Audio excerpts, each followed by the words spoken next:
പൃഥ്വിരാജിൻ്റെ കാര്യങ്ങളാണ്.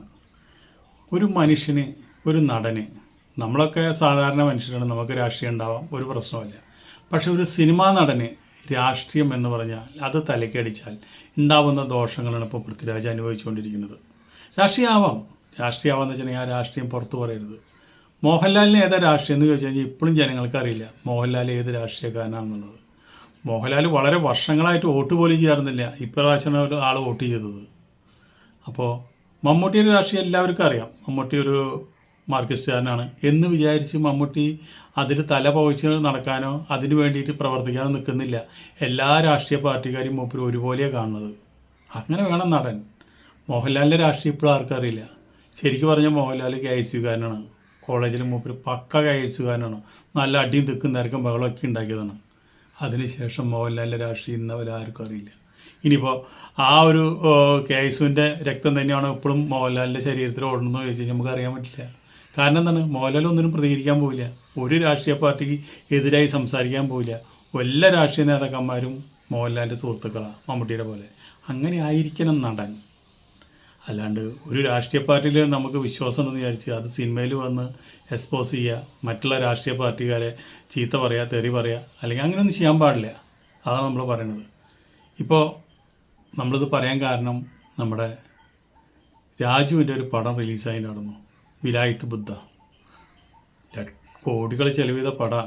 ആ പടം പിടിച്ചത് ആരാന്ന് വെച്ചിട്ടുണ്ടെങ്കിൽ നമ്മുടെ മെഡിമിക്സ് സോപ്പില്ലേ, മെഡിമിക്സ് സോപ്പിൻ്റെ നമ്മുടെ AV അനൂപാണ് ആ പടം എടുത്തത്.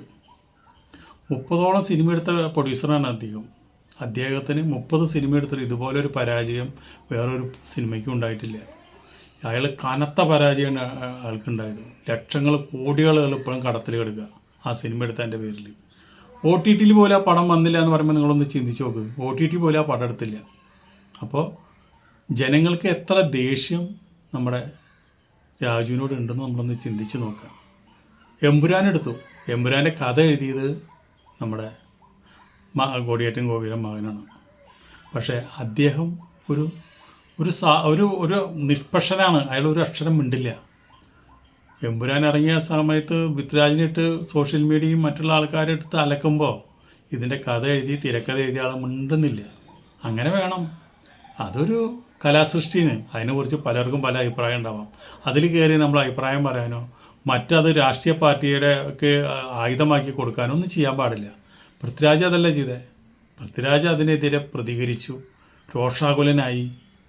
ഇതൊക്കെ നമ്മുടെ കരിയറിനെ നഷ്ടപ്പെടുത്തും. അപ്പോൾ നമ്മുടെ പൃഥ്വിരാജിനിപ്പോൾ കരിയർ നഷ്ടപ്പെട്ടാലും 3 തലമുറയ്ക്ക് 4 തലമുറയ്ക്ക് തിന്നാനുള്ള കാശ് മൂപ്പരുണ്ടാക്കി വെച്ചിട്ടുണ്ട്, അത് വേറെ കാര്യം. പക്ഷേ ഈ ഒരു ഫീൽഡിൽ നിന്ന് ഔട്ടാവുമ്പോൾ നമ്മുടെ പടങ്ങളൊക്കെ ഒന്നിന് പറയുക ഒന്നായി പൊട്ടുമ്പോൾ ആ നടൻ്റെ മാനസികാവസ്ഥ നമ്മളൊന്ന് ചിന്തിക്കാം. കാശൊക്കെ വെച്ചു കൊടുത്തിരിക്കും, ആളന്മാരിലിരിക്കും. അതല്ലല്ലോ കാര്യം. നമ്മുടെ ഒരു ജോലി, നമ്മുടെ ഒരു ദിവസം നമ്മളെ അംഗീകരിക്കുന്ന ഒരു സമൂഹം, നമ്മളെ ഇഷ്ടപ്പെടുന്ന പ്രേക്ഷകർ ഇല്ലാണ്ടാവുക. അതാണ് ഇപ്പോൾ പൃഥ്വിരാജിനെ വെച്ച് പടം എടുക്കാനായിട്ട് എല്ലാവർക്കും പേടിയാണ്. ഇനിയിപ്പോൾ ഇദ്ദേഹത്തിൻ്റെ വായിൽ നിന്ന് എന്തെങ്കിലും വന്നിട്ട് ആ പടത്തിന് എന്തെങ്കിലും വന്നാലോ എന്ന് ചോദിച്ചിട്ട് വലിയ ബിഗ് ബഡ്ജറ്റ് സിനിമ എടുക്കുന്ന ആൾക്കാരൊക്കെ പേടിച്ചിരിക്കുക. ഇപ്പോൾ വാരണാസി എന്ന് പറഞ്ഞൊരു പടം എടുക്കുന്നുണ്ട്, രാജമൗലിന് പടം എടുക്കുന്നത്. രാജു അതിൽ വില്ലനാണ്. പക്ഷേ ഞാൻ പറയണത് എന്താ വെച്ചിട്ടുണ്ടെങ്കിൽ തേങ്ങ 10 അരച്ചാലും താളല്ലേ കൂട്ടാൻ എന്ന് പറഞ്ഞ പോലെ ഇപ്പോൾ അവരും പേടിച്ചിട്ടിരിക്കുക. അതൊരു പാൻ ഇന്ത്യ പടമാണ്, പക്ഷെ അവരും പേടിച്ചിട്ടിരിക്കുക. കേരളത്തിൽ ഈ പടത്തിന് എങ്ങനെ തിരിച്ചടി ഉണ്ടാവുമോ എന്നുള്ളൊരു പേടി. അതൊന്നുമില്ല. അതിപ്പോൾ രാജമൗലിയുടെ പടമാകുമ്പോൾ ഫസ്റ്റൊക്കെ നല്ല പടം വെച്ചിട്ടുണ്ടെങ്കിൽ ഓടും, അല്ലെങ്കിൽ ഒക്കെ കണക്ക് തന്നെ. പക്ഷെ ആ ഒരു പടം മോശമായിട്ട് ഇവിടെ കേരളത്തിൽ വലിയ പെർഫോമൻസ് നടത്തിയില്ലെങ്കിൽ അതും നമ്മുടെ പൃഥ്വിരാജിൻ്റെ തലയിൽ വന്ന് വീഴും. ആ കാര്യത്തിൽ ഒരു ഇതും വേണ്ട. നമ്മുടെ വിലായത്ത് ബുദ്ധ ഇറങ്ങിയപ്പോൾ ഒരുപാട് നെഗറ്റീവ് റിവ്യൂ വന്നിട്ടുണ്ടായിരുന്നു. അതുപോലെ തന്നെ എൻ്റെ പ്രൊഡ്യൂസറിനെ സംബന്ധിക്കുന്ന പടത്തിന് കുറച്ച് ലാഗുണ്ട്, പക്ഷെ പടം അത്ര മോശം പടമല്ലായിരുന്നു എന്ന് പറയുന്നുണ്ട്. അപ്പോൾ മോശം പടമല്ല എന്ന് വെച്ചിട്ടുണ്ടെങ്കിൽ പിന്നെ അത് OTTയിൽ എടുക്കാമല്ലോ. OTTക്കാർ പോലും എടുത്തില്ല. അപ്പോൾ അങ്ങനെ എത്ര കാശാണ് നഷ്ടം വന്ന പ്രൊഡ്യൂസർക്ക്. ആ പ്രൊഡ്യൂസർ ഇപ്പോൾ ഇത്രയും കോടീശ്വരനാണ്. അദ്ദേഹം 30ഓളം സിനിമ എടുത്ത ആളാണ്. അദ്ദേഹം പോലും പറയണത് എന്താണ്, ഇനി പൃഥ്വിരാജിനെ വെച്ച് പടം എടുക്കാനായിട്ട് എനിക്ക് പേടിയാണ്. കാരണം എന്താ വെച്ചിട്ടുണ്ടെങ്കിൽ വായിലെ നാക്ക് കൊള്ളില്ല. എന്തൊക്കെയാണ് ഏത് നേരത്തെ വിളിച്ച് പറയാൻ വെച്ചിട്ടുണ്ടെങ്കിൽ എന്ത് ചെയ്യാൻ പറ്റും. ഇനിയിപ്പോൾ അടുത്ത മാസം 9-ാം തീയതി പൃഥ്വിരാജിൻ്റെ ഒരു പടം റിലീസ് ചെയ്യുന്നുണ്ട്. അതിപ്പോൾ കണ്ടറിയാം. കിണ്ണത്തിൻ്റെ പക്കത്ത് കടുകുമണി വെച്ച പോലെ അങ്ങോട്ടും വീഴാം ഇങ്ങോട്ടും വീഴാം. ഇനിയിപ്പോൾ ആരൊക്കെ പൃഥ്വിരാജിനെതിരെ നിൽക്കുന്നുണ്ടോ എന്നുള്ളത് നമുക്കറിയില്ല. ഈ പടം റിലീസാകുമ്പോൾ സോഷ്യൽ മീഡിയയിൽ ഒരുപാട് ഫേക്ക് പേഡ് ചാനലുകൾ വരാറുണ്ട്. അത് ആ പടത്തിന് വേണ്ടി മാത്രം സപ്പോർട്ട് ചെയ്തുകൊണ്ട് വരുന്ന ചാനലാണ്. അപ്പോൾ ആ ചാനലിൽ വന്നിട്ട് ആൾക്കാർ തെറി വിളിക്കുന്നു പൃഥ്വിരാജിനെ. അപ്പോൾ അതൊക്കെ അവർക്ക് ഒരുപാട് ദോഷങ്ങൾ ഈ ചാനൽ പ്രൊഫൈൽ ഉണ്ടാക്കുന്ന ആൾക്കാർക്കും പേടുകായിട്ട് കാശ് കൊടുത്ത് ഇങ്ങനെ പരസ്യം ഉണ്ടാക്കുന്നവർക്കും ദോഷമായിട്ട് വരണം. അവർക്കും ദോഷം, സിനിമയ്ക്കും ദോഷം, ആകെ ദോഷമാണ്.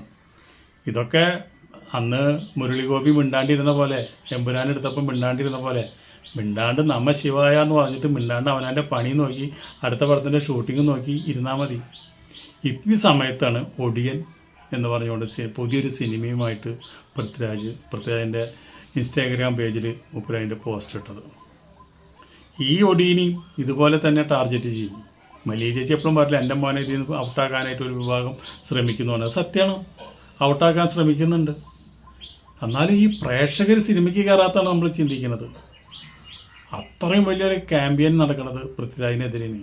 അത് മനസ്സിലാക്കിക്കൊണ്ട് നമ്മൾ എന്താ ചെയ്യേണ്ടത്, എവിടെയാണ് പ്രശ്നം എന്ന് വിചാരിച്ച് അവിടെയാണ് നമ്മൾ ഓപ്പറേഷൻ നടത്തേണ്ടത്.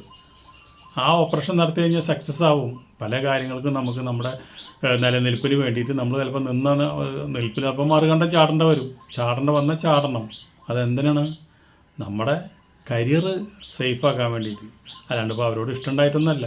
ഇതിപ്പോൾ ആരാണ് എന്താണെന്നും നമ്മൾ പറയണില്ല. അതൊക്കെ എല്ലാവർക്കും അറിയാം. നമ്മൾ പറയുമ്പോൾ ആരാണ് പൃഥ്വിരാജിന് വേണ്ടിയിട്ട് പ്രവർത്തിക്കുന്നതും ആരാണ് പൃഥ്വിരാജിനെതിരായി പ്രവർത്തിക്കുന്നതും പൃഥ്വിരാജ് എന്തൊക്കെ കാര്യങ്ങളാണ് ഒരു ദേശദ്രോഹി വരെ ആക്കി പൃഥ്വിരാജിനെ മാറ്റാനായിട്ട് എന്താണ് കാരണമെന്നും ഒക്കെ നമ്മൾ പറയാണ്ട് തന്നെ അറിയാം. അപ്പോൾ പൃഥ്വിരാജിന് മനസ്സിലാക്കേണ്ടത് നമ്മുടെ നയം എങ്ങനെയായിരിക്കണം. മമ്മൂട്ടി മോഹൻലാൽ ഇരിക്കുന്ന അതേ കൊമ്പിൽ കയറിയിട്ട് പൃഥ്വിരാജ് ഇരിക്കുക.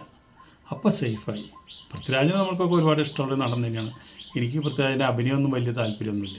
അതൊക്കെ നമ്മുടെ ജയൻ്റെയും പോലെയുള്ള അഭിനയങ്ങളാണ്. പക്ഷേ മൂപ്പര് ആക്ഷൻ അതെനിക്ക് ഭയങ്കര ഇഷ്ടമാണ്. നല്ല ആക്ഷനാണ്. നല്ല ശരിക്ക് പറഞ്ഞു കഴിഞ്ഞാൽ നമുക്കത് ഒരു പ്രത്യേക ഒരു വൈബാണ് നമ്മുടെ പൃഥ്വിരാജിൻ്റെ ഫൈറ്റ്. അപ്പോൾ പുതിയ പടത്തിന് 9-ാം തീയതി ഉള്ള പടത്തിന് നമ്മൾ കാത്തിരിക്കുന്നു. അതുപോലെ രാജമൗലിയുടെ വാരണാസി കാത്തിരിക്കുന്നു. അതുപോലെ തന്നെ ഒടിയൻ കാത്തിരിക്കുന്നു. എല്ലാത്തിനും നല്ല വിജയങ്ങൾ ഉണ്ടാവട്ടെ എന്ന് പ്രാർത്ഥിച്ചുകൊണ്ട് നമുക്ക് വീഡിയോ ഇവിടെ നിർത്താം.